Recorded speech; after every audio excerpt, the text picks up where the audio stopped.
recortes sanitarios matan. ¿Y las vidas humanas? ¿Cuánto vale una vida humana? Estamos pagando impuestos, entonces yo creo que tenemos derechos. Nos están engañando, total y absolutamente. Que lo que se trata es de vidas humanas. Es tremendo lo que está ocurriendo en este país ahora mismo. ¡Asesinatos! ¡No son recortes! ¡Son asesinatos! ¡No son recortes! ¡Son asesinatos! Spain's public health system is a worldwide system, a system which is the pride of those who have developed it. Starting April 2012, this system underwent a series of unprecedented reforms, which have caused the deterioration of the public's health and of human rights. España en menos de un medio siglo, o sea, en 50 años, hemos ido padeciendo, sufriendo, llevando a cabo todo un proceso de transformación y de creación de un modelo de servicio sanitario que fuera un modelo universal, de calidad, público y accesible a todo el mundo. The history of Spain's public healthcare system goes back to the beginning of the 20th century, with the establishment of the National Forecast Institute. In 1978, Spain started developing a system which worked with public and government funds. In 1998, every Spanish citizen who paid taxes was covered by this system. En el 2012, el gobierno de España pensó que había que hacer un recorte importante, cerca de 30.000 millones de euros. En ese año deciden recortar de aquí al 2015 hasta llegar al 5,1% del Producto Interior Bruto. Son 1.100 euros por ciudadano y año. Con ese modelo de asistencia sanitaria pretendía recortar, por una parte, sacando a la población inmigrante en situación irregular de la protección de la salud, como dice el artículo 42 de la Constitución, le quita la protección de la salud, y por otra parte, aumentando el copago sanitario a la gran mayoría de la población, aumentando el 10% y haciendo un copago adicional que no existía antes a las personas jubiladas. En el momento en el que tú dejas fuera de cobertura universal a un grupo, a un colectivo, por el motivo que sea, siendo además un colectivo especialmente vulnerable, porque precisamente es el colectivo en el que tendrían más dificultad para acceder a otro modelo de sanidad, pues imagínate a sanidad privada, estás asumiendo un riesgo, que es que pierdes el control de lo que suceda en ese colectivo. Lo pierdes a todos los niveles, desde la prevención de enfermedades a través del calendario vacunal en el caso de los menores, o al tratamiento precoz o detección precoz de problemas de salud en el caso de las personas adultas en relación con las enfermedades infectocontagiosas. Y esa es la decisión que toma de forma completamente disparatada el gobierno de España, ¿no? Esto se puso en marcha con un criterio, que es garantizar la sostenibilidad del sistema sanitario. Según los datos del propio gobierno de España, más de 833.000 tarjetas fueron eliminadas en ese primer corte. No sabemos si eso refleja exactamente personas y qué tipo de personas las reflejan. Si incluye a los menores de edad o no incluye a los menores de edad. No solo se les retiró la tarjeta sanitaria, sino que quedaron por fuera de las bases de datos, porque tampoco le permitía a las personas recuperar en algunos casos sus historias clínicas o información clínica a la hora de la necesidad de la prestación de una asistencia sanitaria, por ejemplo, en los casos de urgencia. Pero como no puede dejar en la vía pública, por no decir en la calle, a las personas que tengan un problema grave de salud, dice que bueno, que en urgencias no serán atendidos. Para todo el mundo, no solamente dentro del sector, sino para cualquier persona con un poco de sentido común, entenderá que un problema de salud que no es atendido por tu médico de cabecera, sino en urgencias del hospital, porque hemos esperado a que empeorara o se complicara lo suficiente como para tener que acudir a las urgencias de un hospital, seguro que no va a ser más barato de manejar. What are the consequences of these reforms? The reduction of economic budget? Crisis? Stability? What is the true aim of these reforms? El día 23 de mayo de 2014, una amiga de Janet decidió llevarla a las urgencias del hospital. Janet estaba muy mal. Le dolía la mitad de la cabeza. Veía borroso. Casi no podía mirar al hablar.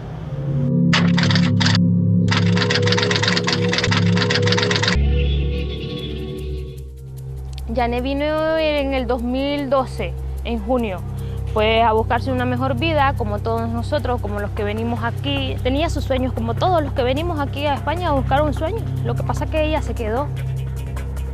Era un ser de luz, te puedo decir. Siempre sonreía, quería triunfar en Nicaragua, llevar sus ahorros de aquí. Ella no le quitó nada a nadie, ella vino a dar aquí, no vino a quitar. Estamos en el hospital donde murió mi prima Janet Beltrán Martínez. Según lo que Adriana me explicó cuando la trasladaron de urgencia. Adriana es amiga de Janet, fue la niña que la trajo aquí a urgencias. Se encontraba mal, dice que le dolía la cabeza, que estaba perdiendo la visión y fue Adriana con su marido a recogerla al pueblo. En recepción le preguntaron a Janet que si tenía algún tipo de documentación. Lo que le dice Adriana, porque Janet no puede hablar, le dice que no, que solo trae la tarjeta de nuestro país, el DNI de nuestro país. Janet comienza a vomitar una cosa negra, Adriana corre y le pide una bolsa a un enfermero, el enfermero se la da. Adriana le dice al enfermero que por favor le ayude, que la atiendan, por favor. Adriana suplica muchas veces que le ayuden y no le hacen caso. El marido le dice, sácala de allí, vamos a llevarla a otro centro. Adriana coge a Janet como puede, no resiste el peso de Janet, es peso muerto ya, no puede Janet. Y se desmaya Janet en pleno pasillo. Cuando Janet se desmaya, ¿dónde la llevas?, le dice una enfermera. ¿Dónde la llevas? Me la llevo de aquí porque no la quieren atender. Que no, que ya la vamos a atender. Cuando Janet está tirada en el suelo, es cuando los enfermeros la cogen entre varios, la suben a una camilla y las llevan a una salita y le comienzan a dar reanimación. A los 10 minutos, familiares de Janet Beltrán les comunica a la de la UBI que ella llegó en ese estado así a la sala de ellos y que ellos ya no pudieron hacer nada. Ellos se lavan las manos, lo que urgencia hizo abajo, no tienen nada que ver, dice, que ella llegó hacia arriba y es que ha fallecido. La autopsia revelaron que llegó al hospital con los riñones muy deteriorados por una enfermedad cualquiera, para la cual habría habido tratamiento si hubiera podido ir al médico. El día 23 de mayo a las 11 de la noche, su amiga Adriana nos llamó a mis tías. Yo me encontraba en un pueblo, llamó a mi tía y le dijo que Janet había fallecido en el hospital de urgencia. Nos trasladamos al hospital, entramos a urgencia. En urgencia no nos comunicaron nada, absolutamente nada. Nos fuimos a recepción al otro lado con mi familia, mis 3 tías y yo. Y estando allí se acercaron unos celadores, les preguntamos por Janet Beltrán Martínez y nos dijeron que estaba en los túmulos ya, que no la podíamos ver. Generalmente lo que nosotros sabemos es que si tú vienes con un programa muy grave y eso, según las leyes que habían quedado, que si venías a urgencia, sea de nacionalidad que seas, te tenían que atender. Mientras Ana Mato niega la exclusión sanitaria, personas como Soledad Torrico, como Alfa Pam, como Janet Beltrán, mueren de enfermedades que son tratables, que tienen cura. El día del martes pasado, hoy 8 días, me llama Adriana y me dice, mira, Janine, que hay una carta de Janet. Le abro la carta, ella le abre la carta y es un aviso de cobro. Encima que la han matado, la han dejado morir, le mandan un cobro por la atención que le dieron en urgencia, lo que dice la carta. Y me dice su familia, ¿de dónde cogemos nosotros para pagar algo así? Porque se supone que la suma es grande, no podemos hacer frente. Desde luego aquí en Toledo la familia no podemos hacer frente, mucho menos la familia de Nicaragua. Digo yo que serán unos 5.000 euros o 2.000 euros, por ahí va. No entiendo aquí qué ha pasado, la verdad. Los recortes, sí, los recortes, pero no una vida también. El gran problema que tenemos es que los recortes que se han dado a la sanidad en Castilla-La Mancha como consecuencia de la crisis son tremendos. Y muchas veces esos recortes se han hecho sin pensar en la gente, sin pensar en las personas. Como yo digo, no les miran a los ojos a los ciudadanos, están pensando únicamente en cuadrar los números. Hay que adoptar medidas de ajuste presupuestario, obviamente, pero lo que no puede ser es desatendiendo a las personas más necesitadas. Pero lo que no podemos encontrarnos es con unas urgencias donde el pasillo de las urgencias está numerado del 1 al 18 y hay alcayatas en las paredes del pasillo donde cuelgan los sueros. Eso no puede ser. Eso no puede ser. La gente pues come o hace sus necesidades en el pasillo sin ninguna intimidad y hasta se muere en los pasillos sin intimidad. Mientras había 150 camas cerradas, había gente en los pasillos esperando cama. Until the approval of the royal decision in 2012, joining one's family meant that parents of legal asylum seekers could join their children in Spain and become residents and enjoy the same free health services that legal citizens do.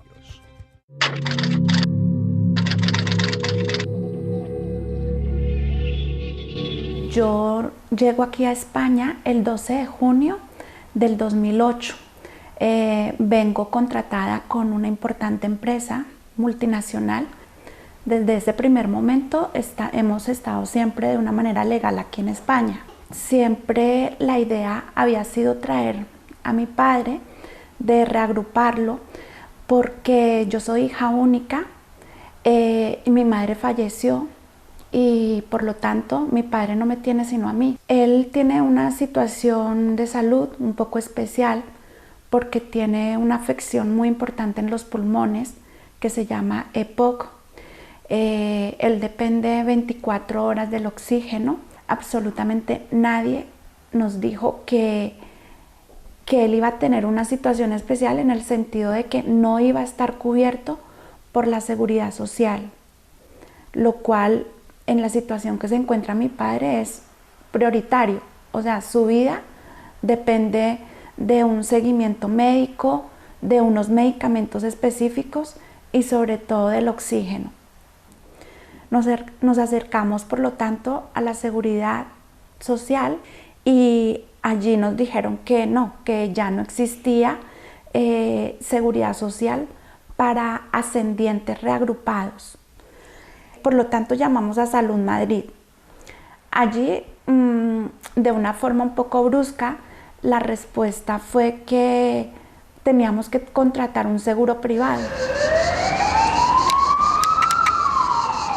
Acudimos a centros privados, tales como Sanitas, Mafres, Adeslas y otros tantos. Y en absolutamente ninguno podríamos asegurarlo, en ninguno. Ni con dinero, ni sin dinero, ni nada. Era una puerta cerrada. ¿Por qué? Porque estamos hablando de una persona que el 14 de agosto de este año cumple 80 años. Y este tipo de empresas pueden asegurar, pero teniendo un límite de edad de 65 años y con un historial clínico de una persona de 18 años. La única solución era esperar a que mi padre estuviera empadronado un año y después de ese año ya podría pagar con la seguridad social una cuota mensual de 150 euros para él poder acceder a ese servicio de salud. Mi pregunta es, ¿yo qué hago con mi padre dependiente de oxígeno 24 horas, con sus pulmones prácticamente destrozados, un año sin oxígeno? Desde que él llegó aquí a España llevamos 2 meses y en esos 2 meses solo ha salido de la casa en 2 oportunidades, porque Médicos del Mundo afortunadamente nos pudo ayudar con el tema del oxígeno domiciliario, pero todavía no, ellos no nos han podido ayudar a encontrar una pipa de oxígeno para poder transportar en la calle. Ellos siguen trabajando en eso. Las únicas 2 salidas que ha hecho ha sido a extranjería, a poner huellas y a reclamar su tarjeta.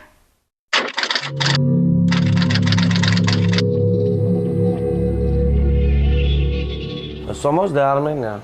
He venido con mi familia, con mi mujer, con mis niños. Y mi madre ha venido para ver lo de mis niños y encontraba mal aquí, yo llevaba al hospital, urgencia, y ellos han visto y dicen no funcionan los riñones, tenemos que ingresar al hospital. Y cuando ingresaban y después tienen que dar alta, me dicen tienes que firmar este papel. Yo digo, ¿para qué eso? Me dice, eso tienes que firmar, te viene factura, tú no pagas nada.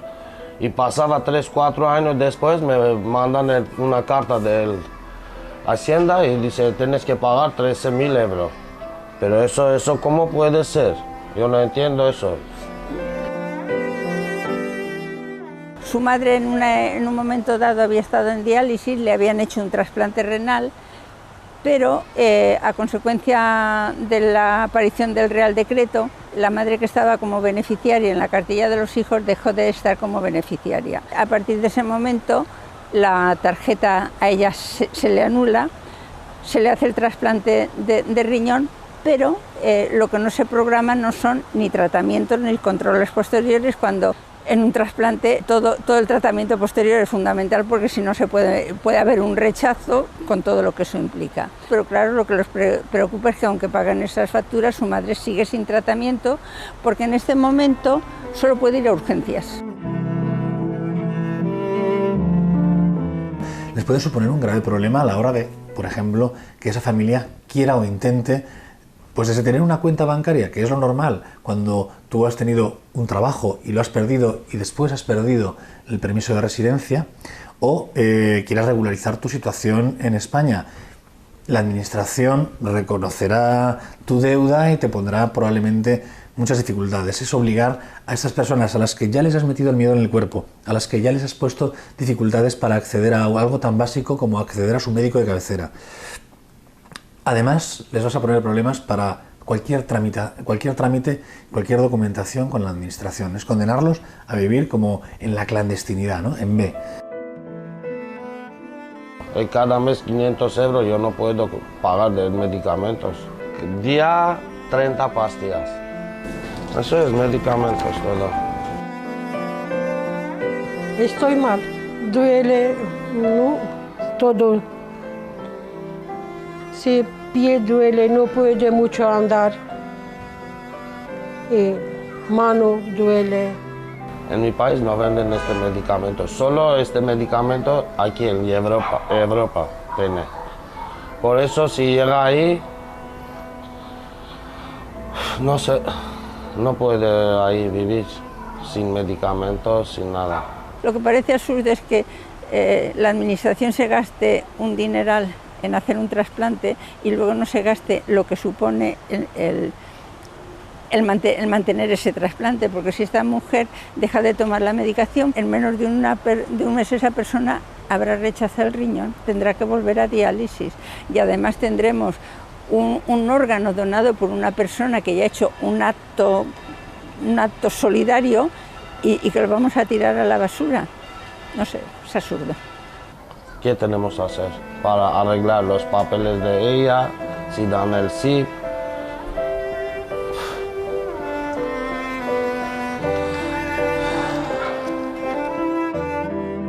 The repercussions of this law go well beyond Spain, to where it affects all people in the European Union. People who are deprived of the healthcare system because of the bureaucracy among the Union member countries.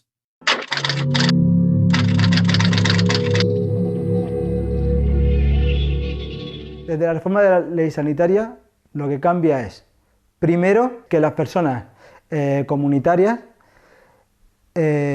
solamente pueden acceder al permiso de residencia si tienen una oferta de trabajo superior a 3 meses o si pueden demostrar que tienen ingresos suficientes como para no depender de las ayudas sociales y un seguro médico. Y una gran parte de la población gitana del este de Europa, sean rumanos o búlgaros, pues no cumple ninguno de esos requisitos. Si ya en su país vienen de una situación de exclusión. Aparte, la migración gitana es en familia, por lo tanto afecta a niños que se quedan fuera del acceso a la sanidad. Cuando una persona europea que no viene de una situación de exclusión, que viene de Alemania viene a España, pues posiblemente tenga toda la información y lo sepa todo y tenga dinero suficiente como para tener un seguro privado o como para traer su tarjeta sanitaria europea. Lo pagaría su país, sí, o si tiene un seguro privado, pagaría su seguro privado. Cuando esta familia es una familia pobre que viene a España a trabajar, que en realidad no tiene permiso de residencia porque la ley no lo deja, pero está residiendo de hecho y los niños están escolarizados aquí, esos niños los tratan como ese tipo de turistas, o a esos adultos los tratan como ese tipo de turistas, como al turista que viene aquí de viaje a Benidorm, y no es el caso. El que viene a bañarse a Benidorm, que el que viene a, por desgracia, meter la cabeza en los contenedores, a coger 4 hierros y venderlos para comer. Algo que podría solucionarse entre países, entre la Seguridad Social de España, que hablase con la Seguridad Social de Rumanía o de Bulgaria, y se aclarasen entre ellos, están recayendo sobre familias pobres.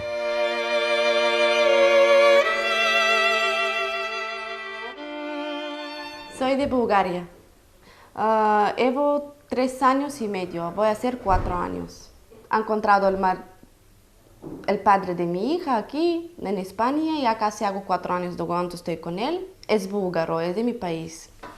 Y tengo una niña de 3 años. No, este es el problema que yo no puedo ir al médico. Yo no trabajo, trabaja él. Preguntamos si puede hacer yo también una tarjeta sanitaria, y leímos la asistente social, y la asistente social me ha dicho que necesita que vivimos 1 año juntos y que estamos casados. No estamos casados, no se puede. La asistente social ha dicho como su papá trabaja y es su hija, puede sacarle tarjeta sanitaria. Y a mí no. Cuando me ha dicho que estoy embarazada, me has hecho una prueba de embarazo y ha sido positiva. Y la chica enseguida me ha sacado una tarjeta de cartón de embarazada. Y con esa tarjeta, cuánto me dolía un poquito, no tenía problema, sí. Cuánto han parido y después cuánto han salido de un hospital, me ha venido una factura que tengo que pagar este dinero donde estuvo en hospital. Porque 3 días cuando estaba en hospital ahí, ¿no? Me cambiaba las sábanas, de comer, la niña, pañales, y dice que cuando no tienes seguridad social y necesita que pagas. No pagas, dice, te mete a la cárcel. Paga alquiler, luz, agua, ¿dónde que le paga ese dinero? Bueno, aquí tengo otra factura de embarazada para que veáis que no es la única. Urgencia en centro de atención ambulatoria y luego partos sin complicaciones. Total 2.265,86 euros. Mujer embarazada. La persona que más lo necesita es la que se está quedando fuera. Aquí, por ejemplo, tengo una factura de urgencia y por consulta a un menor. Urgencia hospitalaria, total 413,41 euros. Por atender a un menor en urgencias. Cuando se supone que ningún menor, y menos en urgencias, se le va a facturar. Después dijeron que esa factura nunca se iba a llevar a cabo, que son facturas, bueno, en plan informativo. Bueno, pues aquí tenemos un embargo a una familia pobre y que depende de los hijos de la beca de comedor para comer muchas veces. Digo esto porque tras el embargo, al tener una deuda con Hacienda, no sé si le van a aprobar la beca de comedor este año que viene. After these reforms, many employees within the healthcare sector, along with other benevolent individuals, took measures to try to get the authorities to revert Spain's healthcare system back to how it used to be. Hubo un sector profesional sanitario que dijo no aceptamos este Real Decreto bajo ningún concepto. En primer lugar porque consideramos que es ilegítimo y que está elaborado contra una decisión mayoritaria de nuestro país. Por lo tanto, nos está obligando a incumplir un deber que es evidentemente cumplir las normas que nos da nuestra administración, pero por otro lado estábamos de alguna forma violentando los principios éticos de nuestro trabajo profesional. Nosotros vamos a atender y por eso nos pusimos como mecanismo de objeción de conciencia, declaramos que íbamos a seguir atendiendo a la población por encima de todo, que nosotros no íbamos a excluir a nadie, que les íbamos a atender y que íbamos a hacer todo lo que pudiéramos hacer. Ayudamos, echamos una mano a esta gente que se ha quedado sin tarjeta sanitaria a poder acceder a los servicios sanitarios. Le acompañamos a administración para conseguir una cita, se le acompaña al médico si es necesario. Ni siquiera han sido capaces de explicar lo que es dentro del Servicio Público de Salud lo que es el Real Decreto. Y otras veces directamente te encuentras con casos de racismo puro y duro. La gente, como no conoce muy bien el procedimiento que se tiene que seguir, pues tiene miedo a que lo que realices vaya en contra de su puesto de trabajo, y eso lo que se soluciona es con que se explique realmente qué pasa y cómo se hace. Las trabas son continuas, para que no se atienda, digamos, a nadie. Son de todo tipo. Intentan justificarlo administrativamente, directamente, si no se comunican bien con ellos los mandan siempre a casa. Siempre que pueden, en según qué centros de salud, están intentando mandarles a casa y no atenderles. Incluso se han colocado una serie de carteles supuestamente informativos en los que nos encontramos, por ejemplo, en las puertas de las urgencias de muchísimos hospitales, en el que se dice que no se atenderá si no es presentando la tarjeta sanitaria, lo cual no es cierto. En las urgencias se atiende a todo el mundo aunque no tengan tarjeta sanitaria. Y nosotros decimos muchas veces que no estamos alentando a violar una ley, ¿no?, sino a defender un derecho.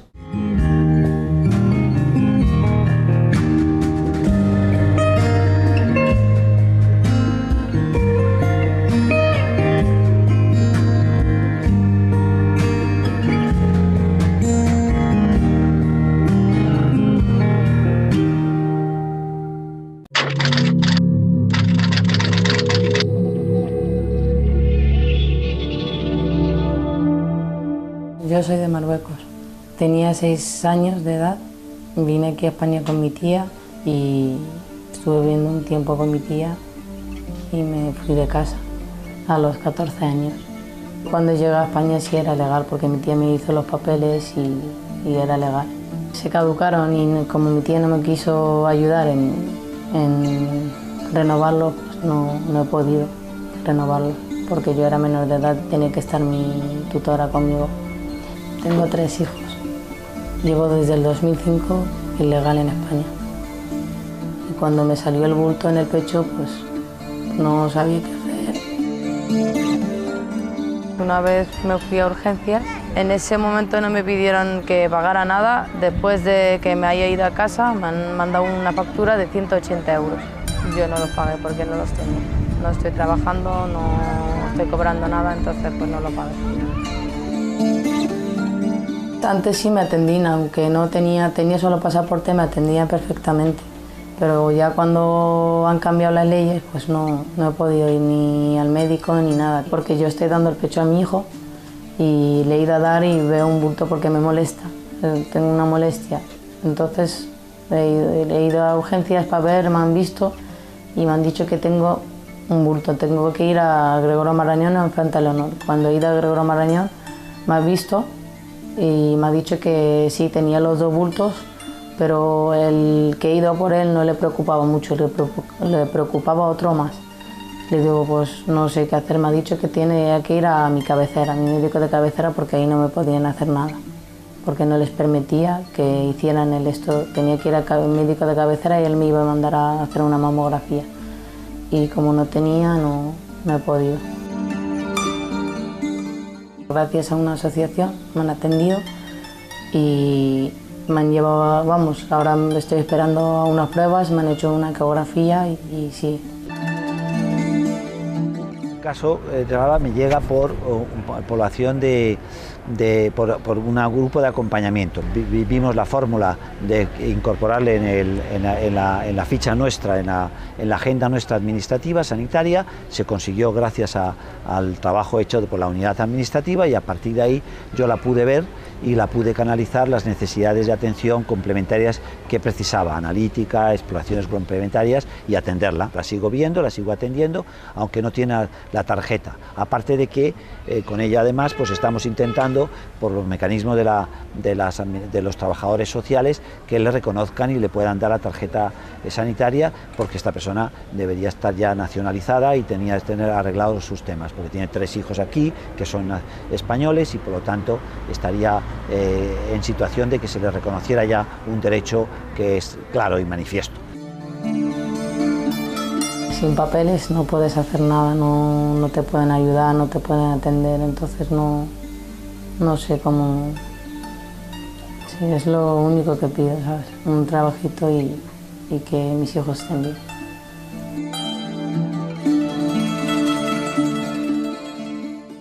Not only do the reforms in the healthcare sector cause harm to asylum seekers, but many Spanish citizens have had deficiencies in their incomes. The addition of drug cost assistance, which used to be paid by insurance companies, harms the retired and the patients who have chronic illnesses more than anyone else, drugs that they often cannot afford to buy. Reforms, in addition, have caused the health secretary's incapacity to ensure the complete curing of patients, since they assess the treatments as being too expensive.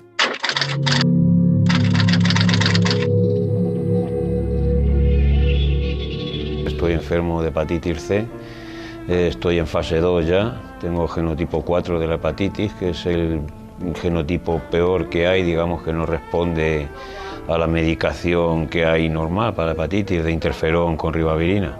Esto pues me lo detectaron por una analítica de sangre rutinaria. No sé cómo me infecté, no te puedo decir. Tenemos sospechas de que mi mujer fue intervenida quirúrgicamente, perdió un niño, recibió una transfusión y tal, y tenemos sospecha de que fue así, porque nos contagiamos los dos. Entonces pensamos que fue en esa intervención. Ella en el 2007 recibió el interferón, 6 meses y se curó. Yo 1 año y sigo enfermo, me sigue avanzando. Lo único que me valió es para que me echasen del trabajo, que entonces trabajaba en Telefónica. Al cogerme la baja por los efectos secundarios de la quimio, pues directamente al cogerme la baja me echaron a la calle. Cualquier persona en España que haya recibido una transfusión de sangre, una intervención quirúrgica o cualquier prueba hospitalaria se puede haber contagiado del virus de la hepatitis C, pues antes de 1990 no había protocolos para identificar este virus. Como yo, ahí la mayor parte de los enfermos de hepatitis han sido contagiados pues, en el sistema de sanidad. Han salido medicaciones nuevas que son unas medicaciones revolucionarias. Pues esta medicación se consigue a lo mejor cada 40 o 50 años, que salga una cosa así. Esto tiene una efectividad para curar a los enfermos de hepatitis C de un 95%. O sea, prácticamente se curan todos. El problema es que el gobierno dice que es muy caro esta medicación. Con el dinero que ha robado, pues no sé, Bárcenas, Urdangarín, pues con eso ya nos hubieran tratado a bastantes enfermos. Hay una emergencia ahora mismo de unos 3.000 enfermos que van a morir en los próximos meses y el gobierno le da lo mismo. Sigue mintiendo, nos siguen tomando por tontos y nosotros vamos a seguir insistiendo. Nativa y extranjera, la viva clase obrera, nativa o extranjera, la misma clase obrera, nativa o extranjera. Según la ley, cuando un medicamento es aprobado por la Agencia Española de Medicamento, en 3 meses tiene que estar incluido en el sistema de sanidad pública. Uno se aprobó en enero y otro en marzo. Y estamos ya en julio y siguen sin haberse incluido. También hay que decir, por ejemplo, que el laboratorio Gilead es el primero que ha sacado este principio activo, está abusando mucho y están poniendo un precio excesivo. Porque nosotros tenemos informaciones de los laboratorios de lo que cuesta elaborar una pastilla. Y una pastilla cuesta elaborarla 3 euros y la están vendiendo a 650 euros en Europa o a 700 euros. Que lo que se trata es de vidas humanas y que nosotros tenemos derecho a curarnos. Nosotros llevamos trabajando toda la vida, nosotros, nuestros padres, nuestros hermanos, nuestros abuelos, cotizando a la Seguridad Social, para que vengan ahora estos señores del Partido Popular a decir que no hay dinero y a cambiar totalmente la política social y las coberturas, no solo sanitarias, sino de dependencia y, en fin, se están cargando el sistema. Y dinero hay de sobra, lo que pasa es que está muy mal administrado. O sea, si tienes 70.000 euros, vas mañana a un hospital privado, en la farmacia del hospital privado, pagas 70.000 euros y te tratan y te curas. El que no lo tiene, que somos trabajadores, pues nos condenan directamente a la muerte.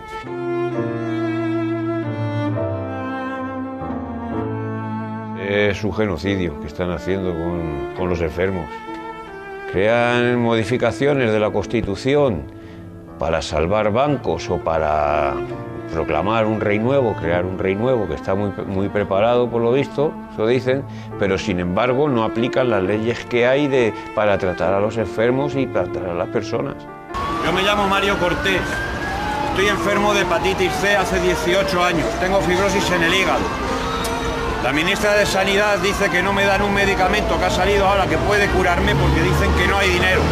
Los recortes sanitarios matan.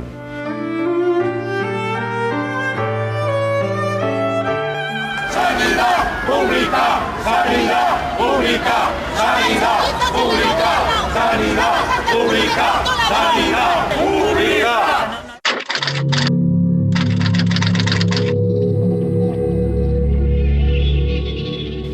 Hace sobre unos 20 años así, pues nos enteramos que tenemos la enfermedad de la hepatitis C y sobre el año 2009 nos enteramos que ha salido una cura.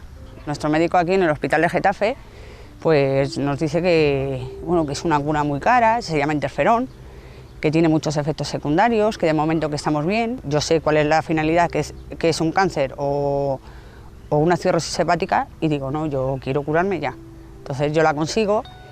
Él por su carácter digamos que se conforma un poco, mejor espera, ya lo harás más adelante, si de momento estás bien, bueno, siempre excusas. Que siguiera esperando un poquito y que, porque no estaba tan mal, que ya lo haríamos más adelante. Yo ya lo acabo el tratamiento, de hecho me curo, llevo casi 3 años curada y la sorpresa es cuando una tarde llegamos a la consulta y nos dicen que mi marido se le ha convertido la hepatitis C en una cirrosis en un grado bastante avanzado.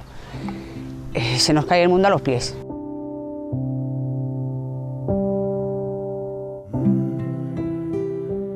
Entonces exigimos ya que queremos el tratamiento del interferón. Ya no podía hacer el tratamiento, no podía hacer otro tratamiento porque los efectos secundarios eran tan fuertes, los efectos del interferón, que era un riesgo muy... Pero que no me preocupara que para enero de 2014 que estaba un tratamiento, que estaban pruebas y que había un tratamiento que ese sí le podría tomar.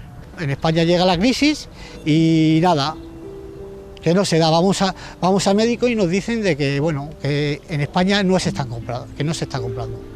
Que lo sienten de todo corazón y que lo único que queda es trasladarnos a otro hospital para un posible trasplante. Y yo tengo entendido que es que un trasplante está alrededor de unos 150.000 euros, por lo cual ya es más caro que el tratamiento.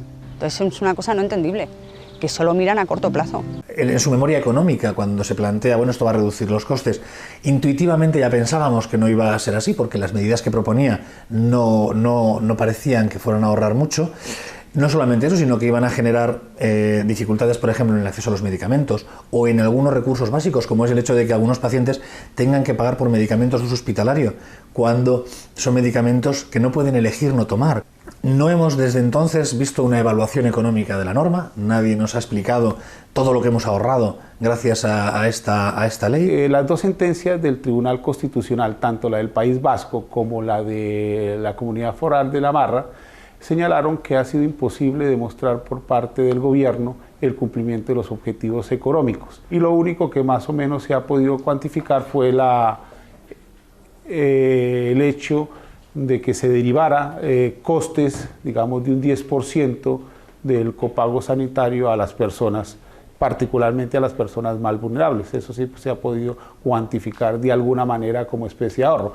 Pero lo que no se ha cuantificado, aún en ese mismo renglón, es lo que ha significado para muchas personas, digamos, que han tenido que asumir ese copago de tener que tomarse menos medicación, asistir menos al médico de cabecera. Evidentemente y probablemente a corto plazo podrán mostrar cifras que se ha podido recortar, pero bueno, esos recortes que se muestran a corto plazo tienen más fines electorales y políticos que relacionados directamente con lo que es la protección de la salud y la asistencia sanitaria de ciudadanos y ciudadanas en España.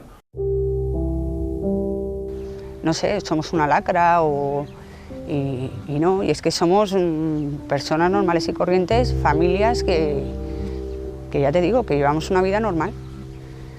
Un gobierno que no nos quiere, que no mira por los ciudadanos, simplemente. Él hasta hace unos años, pues una persona normal, que trabajaba, que llevaba su vida, y luego eso es que te destrozan tu vida, porque nosotros éramos una familia normal y corriente, ya te digo, el padre y la madre con una hepatitis C, mi hija gracias a Dios salió esa nota, que lo que haya por dentro, ¿no? Pero sabemos que lo está sufriendo. Es normal, con 20 años que tiene, ver que su padre le puede perder ante algo así es muy duro. Muy duro es.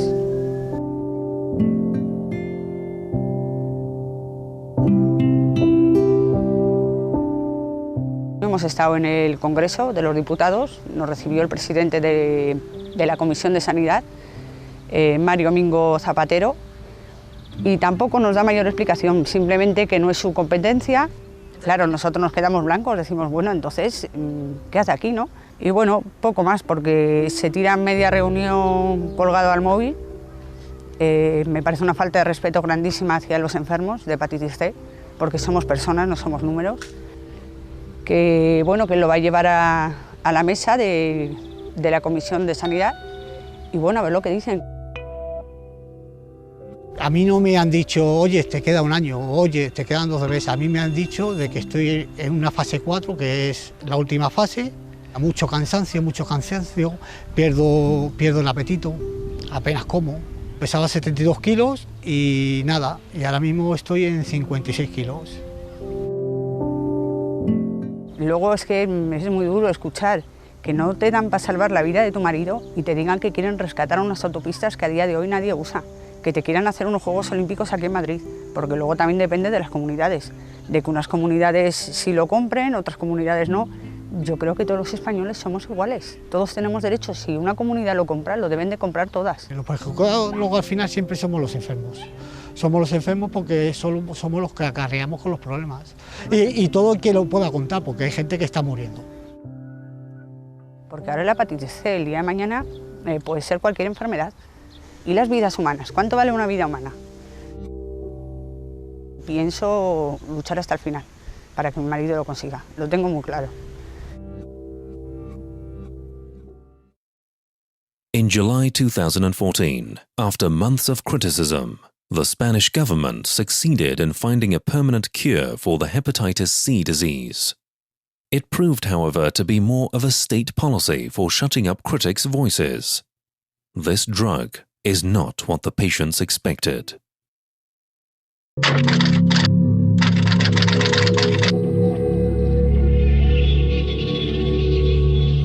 Somos de Colombia, de Cali, Colombia. Llevo 15 años, mi madre lleva 11 años viviendo aquí. La situación en Colombia estaba muy crítica, no había trabajo, mucha inseguridad. 2 hermanos míos también que los mataron y entonces todo eso nos tenía mal, queríamos salir de ahí. Que una prima mía estaba aquí en Palencia y ella me hizo la carta de invitación para que viniera aquí. Conseguí la tarjeta de residencia con una oferta de trabajo que me hicieron en un bar que limpiaba y me hicieron los papeles y eso, y pues ya después le hice yo los papeles a mis hijas también. Teníamos la sanidad cubierta y todo estaba bien. Con el tiempo, mis padres estaban en Estados Unidos con mis hermanos, pero claro, mis padres en Estados Unidos no tenían derecho a medicina. Entonces, con todas las enfermedades que tenían y todo eso, mis hermanos me dijeron que me los iban a mandar porque ellos estaban mal de trabajo también y no era imposible sostenerlos a ellos ahí. Entonces hicimos los trámites y todo eso y los traje aquí. Hace 11 años que los traje aquí a España. Ya después, con el tiempo, como en el 2008 más o menos, mi padre se enfermó grave del corazón. Me dijeron que tenían que desplazarlo a León porque había que operarle de urgencia del corazón. Le hicieron esa cirugía de corazón y él se fue recuperando y me lo mandaron ya para acá, para Burgos. En la estancia mía allí en León, yo había metido las tarjetas de ellos dos en mi cartera, las tarjetas sanitarias y las de residencia. No me fijé en las fechas de vencimiento de las tarjetas y se les vencieron los papeles y había que renovar y no renové a tiempo. Ya mi mamá también necesitaba de ir al médico y toda esa cuestión y ya no me la querían atender porque decían que ella ya no estaba en pantalla y que no la podían atender. Tiene diabetes, tiene un trastorno bipolar, tiene tensión arterial alta, tiene tiroides, tiene una dermatitis crónica. Ha tenido una vida muy dura, ¿sabes? Muchísimo, muchísimo. Ya desde pequeñita ha sufrido mucho. A su madre la mataron a machetazos. Y la encontró mi papá ahí, tapada con rama. Después su padre tuvo que seguir con ellos. ¿Eran cuántos hijos? 8. 8 hijos. Tuvo que seguir. El menor era de 9 meses. El menor era de 9 meses y tuvo que pedir limosna para poder llevarlos adelante, mantenerlos a ellos. Luego la muerte de mis 2 hijos. La muerte de mis 2 hermanos.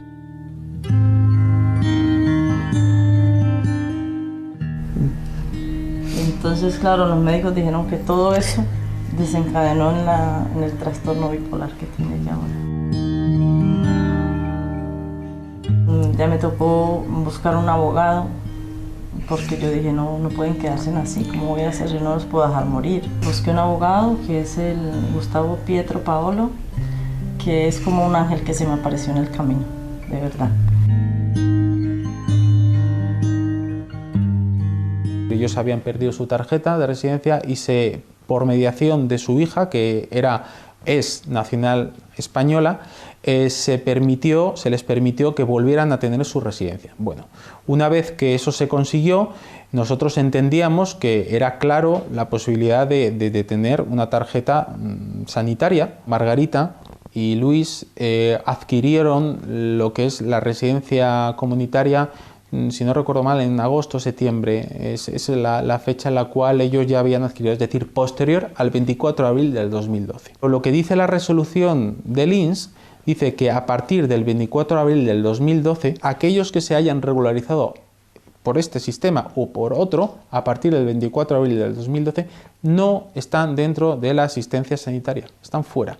Si el nuevo criterio de esta nueva normativa y del INS es usted cotiza, usted tiene cobertura sanitaria, pues si ustedes a esa fecha tienen una tarjeta, recuerdo que la tarjeta de Margarita y de Luis era por reagrupación familiar respecto de su hija. Su hija sí que cotizaba a la Seguridad Social, pero eso no le valía al INS. Es decir, ellos eran dependientes. De hecho, tan dependientes son que los dos mantenían graves patologías que les impedían poder trabajar.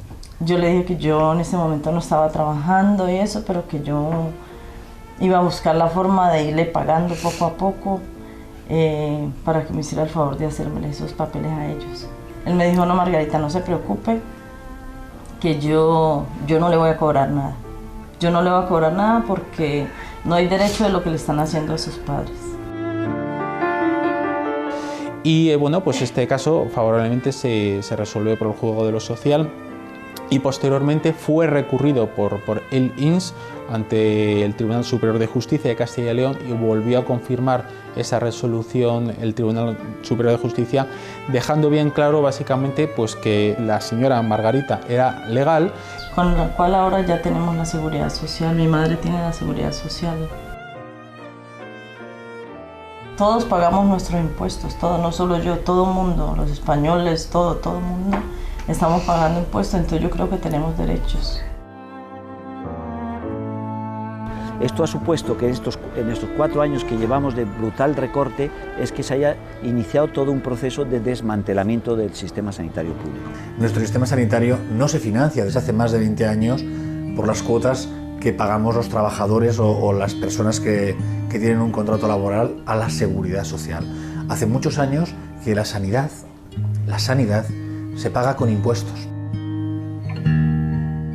Por el hecho de residir, de consumir, ya están pagando el sistema sanitario. Que el sistema sanitario no es gratuito, es un sistema sanitario financiado por todas y por todos, y por lo tanto todos contribuimos. Al final, ¿qué es lo que hay? Una privatización inducida de la sanidad.